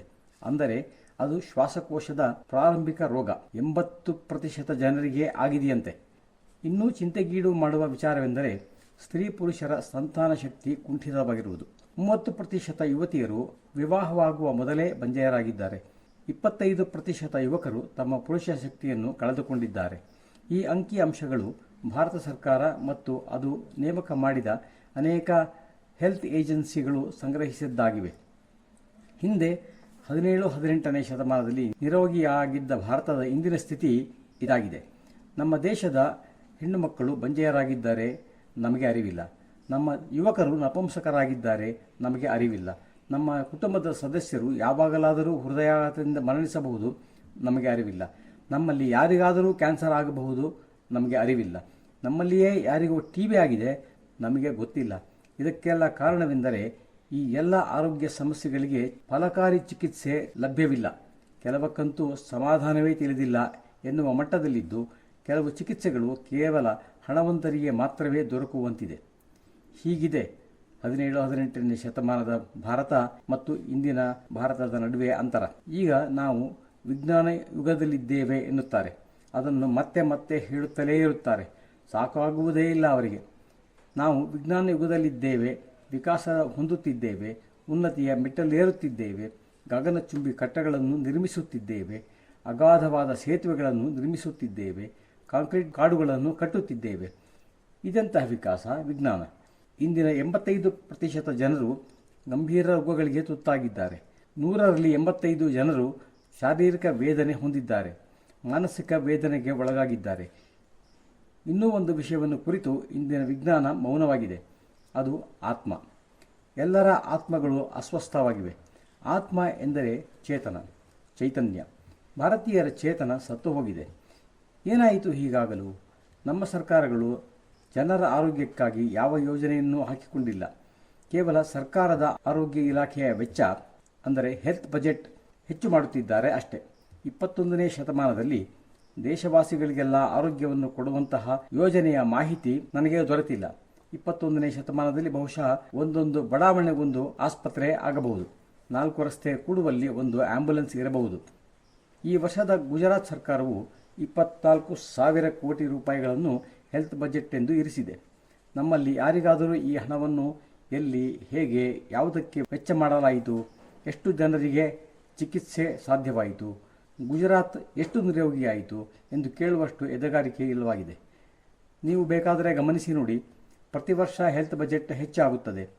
ಅದೇ ರೀತಿಯಲ್ಲಿ, ಅದೇ ಗತಿಯಲ್ಲಿ ದೇಶದಲ್ಲಿ ರೋಗಿಗಳ ಸಂಖ್ಯೆ ಹೆಚ್ಚುತ್ತಿದೆ. ಇದು ನನ್ನಂತಹ ವ್ಯಕ್ತಿಗೂ ಹೆಲ್ತ್ ಬಜೆಟ್ ಹೆಚ್ಚಿಸುವುದಕ್ಕೂ ಜನರು ನಿರೋಗಿಯಾಗುವುದಕ್ಕೂ ಯಾವ ಸಂಬಂಧವೂ ಇಲ್ಲ ಎಂದು ಮನವರಿಕೆಯಾಗುತ್ತೆ. ಏಕೆಂದರೆ 68 ವರ್ಷಗಳ ಇತಿಹಾಸದಲ್ಲಿ ಹೆಲ್ತ್ ಬಜೆಟ್ ಹೆಚ್ಚಿದ ಹಾಗೆ ಜನರು ನಿರೋಗಿಯಾಗುವುದು ಎಂದೂ ಆಗಿಲ್ಲ. ಕಳೆದ 5 ವರ್ಷಗಳಿಂದ ನಾನು ಸರ್ಕಾರಗಳಿಗೆ ಇದನ್ನೇ ಹೇಳುತ್ತಲೇ ಇದ್ದೇನೆ. ನಿರೋಗಿ ಭಾರತವಾಗಲು ಪ್ರತ್ಯೇಕ ಭಾರತೀಯನೂ ಸ್ವತಃ ತಾನೇ ಪ್ರಯತ್ನ ಮಾಡಬೇಕು. 17-18ನೇ ಶತಮಾನದ ಭಾರತದ ವೈಜ್ಞಾನಿಕತೆಯನ್ನು ನಾನು ಹೇಗೆ ತಿಳಿದಿರುವೆನೋ ಹಾಗೆ ತಿಳಿಯಲು ಪ್ರಯತ್ನಿಸಿ ನಂತರ ಪ್ರತಿಯೊಬ್ಬ ಭಾರತೀಯನು ಸ್ವತಃ ಪ್ರಯತ್ನ ಮಾಡಬೇಕು. ನಮ್ಮ ದೇಶದಲ್ಲಿ ಒಬ್ಬ ಋಷಿಯ ಸ್ವಾಸ್ಥ್ಯ ಗ್ರಂಥಗಳಿವೆ, ಅಷ್ಟಾಂಗ ಹೃದಯಂ ಮತ್ತು ಅಷ್ಟಾಂಗ ಸಂಗ್ರಹಂ ಎಂದು. ಈ ಎರಡೂ ಗ್ರಂಥಗಳು ಋಷಿ ಚರಕರ ವಿದ್ಯಾಲಯದ ವಿದ್ಯಾರ್ಥಿಗಳಿಂದ ರಚಿತವಾಗಿದೆ. ಇವುಗಳ ರಚನೆ ಭಾರತದಲ್ಲಿ ಸುಮಾರು 2000ರಿಂದ 2500 ವರ್ಷಗಳ ಹಿಂದೆ ಆಗಿದೆ. ಈ ಗ್ರಂಥಗಳಲ್ಲಿರುವ ಸ್ವಾಸ್ಥ್ಯ ಸೂತ್ರಗಳನ್ನು ಮಹರ್ಷಿ ವಾಗ್ಭಟ ಎಂಬ ಋಷಿ ಸಮಾನ ವೈದ್ಯರು ನಡೆಸಿದ ಕ್ಲಿನಿಕಲ್ ಟ್ರಯಲ್ಗಳ ಫಲವಾಗಿದೆ. ಋಷಿ ಚರಕರು ಮತ್ತು ಅವರ ಜೀವನ, ಇದರ ಬಗ್ಗೆ ನಾಳೆ ವ್ಯಾಖ್ಯಾನಿಸುವೆ. ಇವರು ಎಷ್ಟು ಅದ್ಭುತ ವ್ಯಕ್ತಿಯಾಗಿದ್ದರೆಂದರೆ ಇಂದು ಅನೇಕ ವಿದೇಶಗಳ ಮೆಡಿಕಲ್ ಟೆಕ್ಸ್ಟ್ ಪುಸ್ತಕದ ಮೊದಲ ಪುಟದಲ್ಲಿಯೇ ಋಷಿ Charak is the father of medicine ಎಂದು ಮುದ್ರಿಸಿರುತ್ತಾರೆ. ನಮ್ಮ ದೇಶದ ಮೆಡಿಕಲ್ ಪುಸ್ತಕಗಳಲ್ಲಿ ಈ ಮಾಹಿತಿ ದೊರೆಯದಿರಬಹುದು. ಪ್ರಪಂಚದ ಎಲ್ಲ ದೇಶಗಳ ಚಿಕಿತ್ಸಾಶಾಸ್ತ್ರದ ಪುಸ್ತಕವೂ ಅವರನ್ನು ನೆನಪಿಸಿಕೊಳ್ಳುತ್ತದೆ. ವಾಗ್ಭಟರು ಮಹರ್ಷಿ ಚರಕರ ಶಿಷ್ಯರಾಗಿ ಅವರ ಬಳಿ ಇದ್ದರು. ಅವರು ಸ್ವಾಸ್ಥ್ಯ ಕ್ಷೇತ್ರದಲ್ಲಿ ಗೋವನ್ನು ಕುರಿತು, ತುಳಸಿಯ ಗುಣಗಳ ಬಗ್ಗೆ ಮಹತ್ವದ ಶೋಧನೆಗಳನ್ನು ಮಾಡಿ ಭಾರತದ ಜನರಿಗಾಗಿ ಒಂದು ಅತಿಶ್ರೇಷ್ಠವಾದ ಚಿಕಿತ್ಸಾ ಕೇಂದ್ರವನ್ನು ರೂಪಿಸಿಕೊಟ್ಟರು. ಅದುವೇ ಮನೆ ಮನೆಯಲ್ಲಿರುವ ಪಾಕಶಾಲೆ, ಅಡುಗೆ ಮನೆ. ಈ ಸಾಧನೆಗೆ ಅವರಿಗೆ ಮಹರ್ಷಿಯ ಉಪಾಧಿಯನ್ನು ನೀಡಲಾಯಿತು. ಋಷಿಗಳು ಪ್ರಕೃತಿಯ ವಾಸ್ತವಿಕ ವಿಜ್ಞಾನವನ್ನು ಕಂಡು ಅರಿತು ಪರೀಕ್ಷೆ ಮಾಡಿ ಸಂಸ್ಕಾರ, ಜೀವನ ಪದ್ಧತಿಯನ್ನಾಗಿಸಿ ಆಗಿನ ರಾಜರ ಮೂಲಕ ಜನರು ಪಾಲಿಸುವಂತೆ ಪ್ರೇರೇಪಣೆ ಮಾಡಿದರು. ಅವು ಇನ್ನೂ ನಮ್ಮ ದೇಶದಲ್ಲಿ ವಿವಿಧ ಹಬ್ಬಗಳ ಆಚರಣೆ ಪದ್ಧತಿಗಳಲ್ಲಿ ಜೀವಂತವಾಗಿದೆ. ಮಹರ್ಷಿ ವಾಗ್ಭಟರು ಗ್ರಂಥ ರಚನೆಯನ್ನು ಮಾಡಲಿಲ್ಲ. ಅವರ ನಂತರದ 12ನೇ ವಾಗ್ಭಟರು ವೃದ್ಧ ವಾಗ್ಭಟರಿಂದ ಪರೀಕ್ಷೆಗೊಳಪಟ್ಟು ನಿರೂಪಿತವಾದ ಸೂತ್ರಗಳನ್ನು ಸಂಗ್ರಹಿಸಿದರು. ಇವರು ತಮ್ಮ ಕಾಲದಲ್ಲಿ ಇನ್ನೂ ಗುರುಶಿಷ್ಯ ಪರಂಪರೆಯಂತೆ ಈ ಜ್ಞಾನವನ್ನು ಪ್ರಸಾರ ಮಾಡುವುದು ಕಷ್ಟವೆಂದು ತಿಳಿದು ಅಕ್ಷರ ರೂಪ ಕೊಟ್ಟು ಗ್ರಂಥ ರಚನೆ ಮಾಡಿದರು. ಅಷ್ಟಾಂಗ ಹೃದಯಂ 3000 ಸೂತ್ರಗಳ ಸಂಗ್ರಹ. ಆರೋಗ್ಯವನ್ನು ಕಾಪಾಡಿಕೊಳ್ಳಲು ಅಗತ್ಯವಾದವುಗಳು. ವಾಗ್ಭಟರು ಗೋವನ್ನು ಬಹಳ ಗೌರವ ದೃಷ್ಟಿಯಿಂದ ನೋಡುತ್ತಿದ್ದರು. ಅವರು ಗೋವನ್ನು ಅತಿ ಸೂಕ್ಷ್ಮವಾಗಿ ತಿಳಿದಿದ್ದರು. ಸುಮಾರು 500 ಸೂತ್ರಗಳು ಗೋ ಆಧಾರಿತ ಸೂತ್ರಗಳಾಗಿವೆ. 2ನೆಯ ಅತಿ ಶ್ರೇಷ್ಠ ಸ್ಥಾನವನ್ನು ಅವರು ತುಳಸಿಗೆ ನೀಡಿದ್ದಾರೆ. 3ನೇಯದಾಗಿ ಅವರು ಅಡುಗೆ ಮನೆಯ ಔಷಧಿಗಳ ಸಮೂಹವನ್ನು ಸೂಚಿಸಿದ್ದಾರೆ. ಅಡುಗೆ ಮನೆಯನ್ನು ಜಗತ್ತಿನ ಅತ್ಯುನ್ನತ ಚಿಕಿತ್ಸಾ ಕೇಂದ್ರ ಎನ್ನುವ ಮಟ್ಟಕ್ಕೆ ಮಾಡಿ ಹೋಗಿದ್ದಾರೆ. ಅಡುಗೆ ಮನೆಯ ವಿನ್ಯಾಸದ ವಿವರಗಳನ್ನು, ಪಾತ್ರೆಗಳ ಆಕಾರವನ್ನು, ಪ್ರಕಾರಗಳನ್ನು ಉಲ್ಲೇಖಿಸಿದ್ದಾರೆ. ಉದ್ದಗಲಗಳು, ಕಿಟಕಿ ಬಾಗಿಲುಗಳು ಯಾವ ಕಡೆ ತೆರೆಯಬೇಕು, ಭೋಜನ ಸಿದ್ಧಪಡಿಸಲು ಒಲೆ ಹೇಗಿರಬೇಕು, ಒಲೆಯ ಮೇಲಿಡುವ ಪಾತ್ರೆ ಹೇಗಿರಬೇಕು, ರೊಟ್ಟಿ ಮಾಡುವ ತವಾ ಹೇಗಿರಬೇಕು, ಒಗ್ಗರಣೆ ಹಾಕುವ ಪಾತ್ರೆ ಹೇಗಿರಬೇಕು, ಹುಳಿ, ಸಾರು, ಝುಣಕ ಇತ್ಯಾದಿ ಮಾಡಲು ಪಾತ್ರೆಗಳು ಹೇಗಿರಬೇಕು, ಸ್ವಚ್ಛವಾದ ನೀರನ್ನು ಸಂಗ್ರಹಿಸಬೇಕೆಂದರೆ ಆ ಪಾತ್ರೆ ಹೇಗಿರಬೇಕು, ಇವೆಲ್ಲವನ್ನೂ ತಿಳಿಸಿದ್ದಾರೆ. ಇವೆಲ್ಲವುಗಳಿಗಾಗಿ ಉಪಕರಣ ಸಲಕರಣೆಗಳನ್ನು ನಿರ್ಮಿಸುವ ಪರಿಯನ್ನು ಅಭಿವೃದ್ಧಿಪಡಿಸಿದರು. ಈ ಅಡುಗೆ ಮನೆಗೆಂದು ಅವರು 48 ವನೌಷಧಗಳ ಆಯ್ಕೆ ಮಾಡಿ ಇವೆಲ್ಲವೂ ಅಡುಗೆ ಮನೆಯ ಅಭಿನ್ನ ಅಂಗವೆಂದು ಜೊತೆಗೂಡಿಸಿದರು. ಇಂದು ನಮ್ಮ ಅಡುಗೆ ಮನೆಯಲ್ಲಿ ಅವುಗಳಲ್ಲಿ ಹಲವು ಪದಾರ್ಥಗಳು ಮಾತ್ರ ಕಾಣಸಿಗುತ್ತವೆ. ಕೆಲವು ಮನೆಗಳಲ್ಲಿ 8 ರಿಂದ 10 ಔಷಧಿಗಳು, ಹೆಚ್ಚೆಂದರೆ 15 ರಿಂದ 16 ಔಷಧಿಗಳು ದೊರೆಯಬಹುದು. ಒಂದು ಅಡುಗೆ ಮನೆಯಲ್ಲಿ ಎಲ್ಲ 48 ಔಷಧಿಗಳು ಇದ್ದು ಅವುಗಳನ್ನು ಬಳಸುವುದನ್ನು ಆ ಗೃಹಿಣಿಗೆ ತಿಳಿದಿದೆ ಎಂದರೆ ಆ ಮನೆ ನಿಜವಾಗಿಯೂ ಚಿಕಿತ್ಸಾ ಕೇಂದ್ರವಾಗಿರುತ್ತದೆ. ಇಲ್ಲವಾದರೆ ಅದು ಮಾತ್ರ ಕಿಚನ್. ಇಂದು ಭಾರತೀಯರ ಜೀವನದಿಂದ ಗೋವು ಕಾಣೆಯಾಗಿದೆ. ತುಳಸಿ ಗಿಡ ನಮ್ಮ ಮನೆಗಳಿಂದ ಕಾಣೆಯಾಗಿದೆ. ತುಳಸಿಯ ಸ್ಥಾನ ಅಂಗಳವನ್ನೇ ನಮ್ಮ ಮನೆಗಳಲ್ಲಿ ಇಲ್ಲವಾಗಿಸಿದ್ದಾರೆ. ಅಡುಗೆ ಮನೆಯೂ ಹೋಗಿ ಕಿಚನ್ ಆಗಿದೆ. ಗೋವು ಮೊದಲ ಸುರಕ್ಷಾ ಚಕ್ರವಾಗಿದ್ದರಿಂದ ಅದು ಯಾವಾಗಲೂ ಮನೆಯ ಮುಂದೆಯೇ ಇರಬೇಕು. 100 ವರ್ಷದ ಹಿಂದಿನ ಮನೆಗಳ ವಿನ್ಯಾಸ ನೋಡಿದರೆ ನಿಮಗೆ ತಿಳಿಯುತ್ತದೆ. ಮನೆಯ ನಡುವೆ ಒಂದು ತೆರೆದ ಸ್ಥಾನ ಇದ್ದು ಅಲ್ಲಿ ತುಳಸಿಯ ಗಿಡವನ್ನು ಬೆಳೆಸುತ್ತಿದ್ದರು. ಈಗ ಮನೆಯ ನಡುವೆ ಡೈನಿಂಗ್ ಟೇಬಲ್ ಬಂದಿದೆ. ಅಡುಗೆ ಮನೆ ಮಾತ್ರ ಕಿಚನ್ ಆಗಿದೆ. 48 ಔಷಧಗಳ ಪರಿಚಯವೂ ನಮ್ಮ ಹೆಣ್ಣುಮಕ್ಕಳಿಗೆ ಇರುವುದೋ ಎಂದು ಅನುಮಾನವಿದೆ. ದೇಹದಲ್ಲಿ ಯಾವುದೇ ರೀತಿಯ ವ್ಯತ್ಯಾಸವಾಗಿದ್ದಲ್ಲಿ ಈ 48 ಔಷಧಗಳನ್ನು ಪ್ರಯೋಗಿಸಿದರೆ ಯಾವ ರೋಗವೂ ನಿಲ್ಲುವುದಿಲ್ಲ. ಅಷ್ಟಾಂಗ ಹೃದಯಂನಲ್ಲಿ ನಾವು ಹೇಗೆ ನಿರೋಗಿಯಾಗಿರಬಹುದು ಎಂಬುದಕ್ಕೆ ಸೂತ್ರಗಳನ್ನು ಹೇಳಿದ್ದಾರೆ. ಒಂದು ವೇಳೆ ನಮ್ಮ ತಪ್ಪಿನಿಂದ ನಾವು ರೋಗಗ್ರಸ್ತರಾದರೆ ರೋಗ ನಿವಾರಣೆಗೆ ಯಾವ ಸೂತ್ರಗಳನ್ನು ಹೇಳಿರುವರೋ ಅವು ಅಷ್ಟಾಂಗ ಸಂಗ್ರಹಂ ಆಗಿದೆ. ಇದರಲ್ಲಿ 3500 ಸೂತ್ರಗಳಿವೆ. ಇವುಗಳಲ್ಲಿ ಬಹುತೇಕ ನಮ್ಮ ಪಾಕವಿದ್ಯೆಯಲ್ಲಿ ಬಳಕೆಯಾಗುವ ಸೂತ್ರಗಳಿವೆ. ಅದರಲ್ಲಿ ಯಾವ ಋತುವಿನಲ್ಲಿ ಯಾವ ಪಕ್ವಾನ್ನವನ್ನು ಸೇವಿಸಿ ನಮ್ಮ ದೇಹವನ್ನು ನಿರೋಗಿಯಾಗಿಸಿಕೊಳ್ಳಬಹುದು ಎಂದು ತಿಳಿಸಿದ್ದಾರೆ. ಇದು ಅಷ್ಟಾಂಗ ಸಂಗ್ರಹಂನ ವಿಜ್ಞಾನವಾಗಿದೆ. ಮಹರ್ಷಿ ವಾಗ್ಭಟರು 2000 ವರ್ಷಗಳ ಹಿಂದೆ ನೀಡಿದರು. ರುಚಿ ಚರಕರು 3005 ವರ್ಷಗಳ ಹಿಂದೆ ಆಗಿ ಹೋದರು. ಭಗವಾನ್ ಶ್ರೀಕೃಷ್ಣರು ಸುಮಾರು 5000 ವರ್ಷಗಳ ಹಿಂದೆ ಆಗಿ ಹೋಗಿರುವರು. ಮಹಾಭಾರತದ ಪರಮಾಣು ಯುದ್ಧದ ಪರಿಣಾಮವನ್ನು ಕಳೆದು ಜನರು ನಿರೋಗಿಯಾಗುವಂತೆ ಮಾಡಲು ಋಷಿ ಚರಕರು ಜನ್ಮವೆತ್ತಿದರು. ನಂತರ ಚಿಕಿತ್ಸಕ ಋಷಿಗಳ ಒಂದು ಪರಂಪರೆ ನಡೆಯಿತು. ಅದು ಸುಮಾರು 1000 ವರ್ಷಗಳ ಕಾಲ ಮುಂದುವರೆಯಿತು. ಆ ಪರಂಪರೆಯಲ್ಲಿ ಮಹರ್ಷಿ ವಾಗ್ಭಟರು ಇರುವರು. ಇವರು ಭಾರತೀಯರು ನಿರೋಗಿಯಾಗಿರಲು 3 ಸುರಕ್ಷಾ ಚಕ್ರಗಳನ್ನು ರಚಿಸಿಕೊಟ್ಟರು. ಈ ಸುರಕ್ಷಾ ಚಕ್ರಗಳನ್ನು ಅಂಗ್ರೇಜರು 17ನೇ ಶತಮಾನದಲ್ಲಿ ಸೂಕ್ಷ್ಮವಾಗಿ ಗಮನಿಸಿದರು. ಅವರ ಕಣ್ಣಿಗೆ ಮೊದಲು ಬಿದ್ದುದು ಗೋವು. ಜಗತ್ತಿನಲ್ಲಿ ಯಾವುದೇ ಪರಜೀವಿ ಅಂದರೆ ವೈರಸ್ ಗೋವನ್ನು ದಾಟಿ ಮನೆಯೊಳಗೆ ಪ್ರವೇಶಿಸಲಾರದು. ಪರಜೀವಿಯ ಪರಿಚಯ ನಮ್ಮ ಭಾರತಕ್ಕೆ ಸತ್ಯಯುಗದಿಂದಲೂ ಇದೆ. ನಮ್ಮ ಪುರಾಣಗಳಲ್ಲಿ ಉಲ್ಲೇಖವಿದೆ. ಭಗವಾನ್ ಶಿವನು ಜಗತ್ತಿನ ಮೊದಲ ಪರಜೀವಿಯನ್ನು ಸೃಷ್ಟಿಸಿದ್ದನು. ಜಗತ್ತಿನ ಎರಡನೇ ಪರಜೀವಿಯನ್ನು ಭಗವಾನ್ ವಿಷ್ಣು ಸೃಷ್ಟಿಸಿದ್ದನು. ಪರಜೀವಿ ಅಂದರೆ ವೈರಸ್ನಿಂದ ಜನರಿಗೆ ತೊಂದರೆಯನ್ನುಂಟು ಮಾಡುವುದು ಸತ್ಯಯುಗದಲ್ಲೇ ನಡೆದು ಹೋಗಿದೆ. ಯಾವ ಪರಜೀವಿಯೂ ಗೋವನ್ನು ದಾಟಿ ಒಳಗೆ ಬರಲು ಸಾಧ್ಯವಾಗದು. ಹಾಗೂ ಒಂದು ವೇಳೆ ಪರಜೀವಿಯು ಮನೆಯೊಳಗೆ ಪ್ರವೇಶಿಸಿದರೆ ಮನೆಯ ನಡುವಿನಲ್ಲಿರುವ ತುಳಸಿಯು ಅದನ್ನು ನಿವಾರಿಸಿಬಿಡುವುದು. ಇನ್ನೂ ಒಂದು ವೇಳೆ ಆ ಪರಜೀವಿಯು ಮನೆಯೊಳಗೆ ಪ್ರವೇಶಿಸಿದರೆ ಅಡುಗೆ ಮನೆಯ 48 ಔಷಧಿಗಳು ಅವುಗಳನ್ನು ನಿವಾರಿಸಿ ಬಿಡುವುವು. ಭಾರತದ ಸಾಮಾಜಿಕ ಜೀವನದಿಂದ ಈ 3 ಸುರಕ್ಷಾ ಚಕ್ರಗಳು ಎಲ್ಲಿಯವರೆಗೆ ನಾಶವಾಗುವುದಿಲ್ಲವೋ ಅಲ್ಲಿಯವರೆಗೆ ಭಾರತೀಯರು ರೋಗಿಗಳಾಗುವುದಿಲ್ಲ. ಅಲ್ಲಿಯವರೆಗೆ ಅವರನ್ನು ನಾವು ದೋಚಲಾರೆವು, ಅವರನ್ನು ಗುಲಾಮರನ್ನಾಗಿಸಲಾರೆವು ಎಂದು ಪಾಶ್ಚಾತ್ಯರು ಒಂದೊಂದಾಗಿ ಸುರಕ್ಷಾ ಚಕ್ರಗಳನ್ನು ನಾಶಗೊಳಿಸುವ ಯೋಜನೆ ಮಾಡಿದರು. ಅವರ ಮೊದಲ ಆಕ್ರಮಣ ಭಾರತೀಯ ಗೋವುಗಳ ಮೇಲೆ ನಡೆಯಿತು. ಭಾರತೀಯ ಗೋವುಗಳ ಸಂವರ್ಧನೆ ಇಲ್ಲಿನ ಉತ್ಕೃಷ್ಟ ನಂದಿಗಳಿಂದ ಆಗುತ್ತಿತ್ತು. ಇಂಗ್ಲೆಂಡ್ನ ಹೌಸ್ ಆಫ್ ಕಾಮನ್ಸ್ ಒಂದು ಕಾನೂನನ್ನು ಜಾರಿಗೊಳಿಸಿದರು. ಭಾರತದ ಯಾವುದೇ ವ್ಯಕ್ತಿಗತ ಅಧಿಕಾರಕ್ಕೆ ಒಳಪಡದ ವಸ್ತುವನ್ನು ಯಾರಾದರೂ ನಾಶ ಮಾಡಿದರೆ ಅವರ ಮೇಲೆ ದೂರು ನೀಡುವಂತಿಲ್ಲ, ಮೊಕದ್ದಮೆ ನಡೆಯುವುದಿಲ್ಲ ಎಂದು ಈ ಕಾನೂನು ಆಗಿನ ಯಾವ ಭಾರತೀಯನಿಗೂ ಅರ್ಥವಾಗಲಿಲ್ಲ.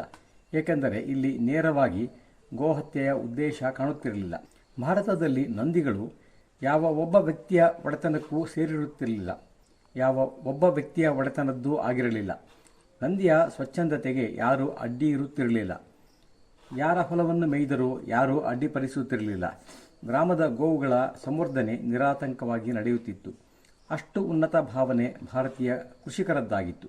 ಅಂಗ್ರೇಜರು ಹೊಸ ಕಾನೂನಿನ ಮರೆಯಲ್ಲಿ ಭಾರತದ ಎಲ್ಲ ಉತ್ಕೃಷ್ಟ ನಂದಿಗಳನ್ನು ಕತ್ತರಿಸಿ ಹಾಕಿದರು. ಒಂದೂ ಮೊಕದ್ದಮೆ ದಾಖಲಾಗಲಿಲ್ಲ. ನಂದಿಗಳ ನಾಶದಿಂದ ಗೋವುಗಳ ಸಮೃದ್ಧಿಯು ಕುಂಠಿತವಾಗತೊಡಗಿತು. ಅದು ಇಳಿದು ಈಗ ಉಳಿದಿರುವ 100ರಷ್ಟು ದೇಶಿ ತಳಿಯ ಗೋವುಗಳು ಹೆಚ್ಚು ಹಾಲನ್ನು ನೀಡದಾಗಿವೆ. ಇದರಿಂದ ಕೃಷಿಕರು ಗೋವು ತಮಗೆ ಯಾವ ಕೆಲಸಕ್ಕೂ ಬಾರದಾಗಿದೆ ಎಂದು ಹೇಳತೊಡಗಿದ್ದಾರೆ. ಕೃಷಿಕರು ಗೋವುಗಳು ಹಾಲು ಕೊಡುವುದಿಲ್ಲ, ಗೋವರ ಗೋಮೂತ್ರ ನಮ್ಮ ಹೊಲಗಳಿಗೆ ಈಗ ಬೇಡವಾಗಿದೆ, ಸರ್ಕಾರವು ಯೂರಿಯಾ DAPಗಳನ್ನು ಒದಗಿಸಿದೆ, ಎತ್ತುಗಳೂ ಬೇಡ ಯಾಕೆಂದರೆ ಸರ್ಕಾರವು ಒದಗಿಸಿದೆ ಎಂದು ಹೇಳಿ ಕೃಷಿಕರು ಗೋವನ್ನು ಪೋಷಿಸುವುದು ಭಾರವಾಗಿದೆ ಎಂದು ಲಕ್ಷಾಂತರ ಸಂಖ್ಯೆಯ ಗೋವುಗಳ ಕೊಲೆಗೆ ಕಾರಣರಾಗಿದ್ದಾರೆ. ನಮ್ಮ ದೇಶದ ಗೋಮಾಂಸದ ವ್ಯಾಪಾರ ವಿದೇಶಗಳೊಂದಿಗೆ ಜೋರಾಗಿ ನಡೆದಿದೆ. ನಮ್ಮ ದೇಶದ ಅನೇಕ ರಾಜ್ಯಗಳಲ್ಲಿ ಗೋಹತ್ಯೆ ನಿಷೇಧದ ಕಾನೂನು ಇದೆ. ಆದರೆ ಅದು ಎಷ್ಟು ನಿಷ್ಠೆಯಿಂದ ಜಾರಿಗೊಳ್ಳುತ್ತಿದೆ ಎಂಬುದರ ಕಲ್ಪನೆ ನಿಮಗೆಲ್ಲ ಇದೆ ಎಂದು ಭಾವಿಸುತ್ತೇನೆ. ಕಾನೂನು ಮಾಡುವುದರಿಂದ ಯಾವುದೂ ಸುಧಾರಣೆ ಆಗದು. ನಮ್ಮ ಗೋವನ್ನು ನಾವು ಅರಿತುಕೊಳ್ಳಬೇಕು. ಗೋವು ನಮಗೆ ಯಾವ ರೀತಿಯಲ್ಲಿ ಆರ್ಥಿಕ, ಸ್ವಾಸ್ಥ್ಯ ಸಮೃದ್ಧಿ ಮತ್ತು ವಿಜ್ಞಾನವನ್ನು ನೀಡುವಳೋ ಎಂದು ಈ 3 ವಿಚಾರವನ್ನು ಭಾರತದ ಜನರು ತಿಳಿದರೆ ದೇಶದಲ್ಲಿ ಗೋಹತ್ಯೆ ನಿಲ್ಲಲು ಸಾಧ್ಯ ಎನಿಸುತ್ತದೆ. ಇವೆಲ್ಲವನ್ನೂ ತಿಳಿದ ಯಾವ ವ್ಯಕ್ತಿ ತಾನೇ ಗೋವನ್ನು ಕತ್ತರಿಸಲು ಕಳುಹಿಸಲು ಮುಂದಾಗುವನು? ಈ ವಿಚಾರಗಳನ್ನು ಆಳವಾಗಿ ತಿಳಿಯುವ ಸಮಯ ಬಂದಿದೆ. ಈಗ ನಾವು ನಿರೋಗಿ ಜೀವನ ನಡೆಸಬೇಕೆಂದಾದರೆ ನಮಗೆ ಗೋವು ಒಂದೇ ಮಾರ್ಗ. ಭಾರತವನ್ನು ಆರ್ಥಿಕ ಮಹಾಶಕ್ತಿಯನ್ನಾಗಿಸಬೇಕೆಂದಿದ್ದರೆ ನಮಗೆ ಗೋವು ಒಂದೇ ಮಾರ್ಗ. ಭಾರತದಲ್ಲಿ ಜ್ಞಾನಿಗಳ ಕ್ರಾಂತಿವೀರರ ಜನ್ಮವಾಗಬೇಕಿದ್ದರೆ ಗೋವು ಒಂದೇ ಮಾರ್ಗ. ಇದು ನಮಗೆ ಈ ವಿಧ್ವಂಸಕಾರಿ ವಿಜ್ಞಾನದ ಸಹಾಯದಿಂದ ಅರ್ಥವಾದರೆ ದೇಶದಲ್ಲಿ ಗೋಹತ್ಯೆ ನಿಲ್ಲುವುದು, ಗೋ ಸಂವರ್ಧನೆಯೂ ಆಗುವುದು. ಇದೇ ಉದ್ದೇಶದಿಂದ ನಾನು ಮತ್ತು ನನ್ನೊಂದಿಗೆ ಅನೇಕ ಸಹೋದರರು ಭಾರತದಲ್ಲಿ ಸುತ್ತಾಡಿ ಗೋವಿಜ್ಞಾನವನ್ನು ಕುರಿತು ಕಥೆ ಸಂವಾದಗಳ ಮೂಲಕ ಜನರಿಗೆ ಗೋವನ್ನು ಮಾರಬೇಡಿ ಎಂದು ತಿಳಿಸುವ ಪ್ರಯತ್ನ ಮಾಡುತ್ತಿದ್ದೇವೆ. ಈಗ ಸಮಯ ಬಂದಿದೆ. ಗೋಮಾತೆಯಿಂದ ಮನುಷ್ಯ ಮಾತ್ರನಿಗೆ ಬರಬೇಕಾದ ಯಾವುದೇ ರೋಗದಿಂದಲೂ ಗುಣಮುಕ್ತರಾಗಿಸಲು ಸಾಧ್ಯ. ಕ್ಯಾನ್ಸರ್ಗೆ ಸಫಲ ಚಿಕಿತ್ಸೆ ಮಾಡಲು ಸಾಧ್ಯವಿದೆ. TBಗೆ ಚಿಕಿತ್ಸೆ ಇದೆ. ಹೃದಯಾಘಾತದಿಂದ ಉಳಿಸಲು ಸಾಧ್ಯವಿದೆ. ಮಕ್ಕಳನ್ನು ಸಿಕಲ್ ಸೆಲ್ ಥೆಲಸೀಮಿಯಾದಿಂದ ಉಳಿಸಲು ಸಾಧ್ಯವಿದೆ. ಗೋವು ಈ ದೇಶದ ಹೆಣ್ಣು ಮಕ್ಕಳು ಬಂಜೆಯರಾಗುವುದರಿಂದ ಯುವಕರು ನಪುಂಸಕರಾಗದಂತೆ ನಂದಿಯೊಂದಿಗೆ ಕಾಪಾಡಬಲ್ಲಳು. ಇವೆಲ್ಲವೂ ನಮಗೆ ಹಿಂದಿನ 16 ವರ್ಷಗಳ ಪ್ರಯೋಗಗಳಿಂದ ಗೋವು ಇಷ್ಟು ಅದ್ಭುತ ಎಂದು ತಿಳಿದು ಬಂದಿದೆ. ಇದೇ ಕಾರಣದಿಂದ ಆಂಗ್ಲರು ಗೋವನ್ನು ಭಾರತದಿಂದ ನಾಶ ಮಾಡಲು ಸಂಚು ಮಾಡುತ್ತಿರುವುದು. ಗೋವು ನಷ್ಟವಾದರೆ ರೋಗಿಷ್ಠ ಭಾರತವನ್ನು ಮೆಡಿಸಿನ್ಗಳ ಮೂಲಕ ಶೋಷಣೆ ಮಾಡಬಹುದು, ದುರ್ಬಲರನ್ನು ಕೆಲಸಗಾರರನ್ನಾಗಿಸಬಹುದು. ಇವರ ಚೈತನ್ಯ ಗೋವಿನೊಂದಿಗೆ ಇದೆ. ಆದ್ದರಿಂದ ಗೋವನ್ನು ನಾಶ ಮಾಡಬೇಕು ಎಂಬುದು ಅವರ ಯೋಜನೆಯಾಗಿದೆ. ಇದು 1947ರ ನಂತರ ಇನ್ನೂ ವೇಗ ಪಡೆದುಕೊಂಡಿದೆ. ನೇರವಾಗಿ ಆಂಗ್ಲರು ಆಡಳಿತ ಮಾಡುತ್ತಿದ್ದಾಗ ಗೋಹತ್ಯೆ ನಡೆದಿದ್ದು, ಅವರು ಹೋದ ನಂತರ ಅವರ ಕಾನೂನುಗಳು ಮಾತ್ರ ಉಳಿದು ಅದು ಅತಿ ಹೆಚ್ಚು ಗೋಹತ್ಯೆ ನಡೆಸಿದೆ. ಆಲೋಚಿಸಿ, 1947ರಲ್ಲಿ 32 ಕೋಟಿ ಗೋವುಗಳಿದ್ದವು. ಇಂದು ಕೇವಲ 2 ಕೋಟಿ ಗೋವುಗಳಿವೆ. ಗೋವಿನ ಜೀವನ 20ರಿಂದ 23 ವರ್ಷಗಳದ್ದಾಗಿದೆ. ಒಂದು ಗೋವು ತನ್ನ ಜೀವನದಲ್ಲಿ ಸುಮಾರು 16 ಬಾರಿ ತಾಯಿಯಾಗುವಳು. ಕೆಲವು ಪ್ರಜಾತಿಯ ಗೋವುಗಳು 18 ಕರುಗಳನ್ನು ನೀಡಬಲ್ಲವು. ಇಂತಹ ಜೀವಿಯ ಸಂಖ್ಯೆ ಎಷ್ಟು ವೇಗವಾಗಿ ಬೆಳೆಯಬಲ್ಲದು? ಇದನ್ನು ಒಂದು ಉದಾಹರಣೆಯಿಂದ ನೋಡೋಣ. 2003ರಲ್ಲಿ ಗೋಶಾಲೆಯ ನಿರ್ಮಾಣವನ್ನು ನಾನು, ರಾಜೀವ್ ಭಾಯಿ ಮತ್ತಿತರ ಜೊತೆಗಾರರು ಸೇರಿ ಮಾಡಿದೆವು. ಆಗ ನಮ್ಮಲ್ಲಿ ಕಾಂಚೀಪುರಂನ ಶಂಕರಪೀಠದ ಸ್ವಾಮೀಜಿಯವರು ಕೊಟ್ಟ ಕೇವಲ 4 ಗೋವುಗಳಿದ್ದವು. 7 ಗೋವುಗಳನ್ನು ನಾವು ಕೊಂಡುಕೊಂಡೆವು.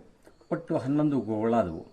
ಈಗ 2016ರಲ್ಲಿ, ಅಂದರೆ 13 ವರ್ಷಗಳಲ್ಲಿ ನಮ್ಮಲ್ಲಿದ್ದ 11 ಗೋವುಗಳು 400 ಆಗಿವೆ. 1947ರಲ್ಲಿ 34 ಕೋಟಿ ಗೋವುಗಳಿದ್ದವಾದರೆ ಇಂದಿಗೆ 68 ವರ್ಷಗಳಾಗಿವೆ. ಈವರೆಗೆ ಎಷ್ಟು ಗೋವುಗಳಾಗಿರಬೇಕಾಗಿತ್ತು? ದುಃಖದ ವಿಷಯವೆಂದರೆ ಈಗ ಕೇವಲ 3 ಕೋಟಿ ಗೋವುಗಳಿವೆ. ಶುದ್ಧ ಭಾರತೀಯ ತಳಿಯವು ಕೇವಲ 2 ಕೋಟಿ ಮಾತ್ರವೇ.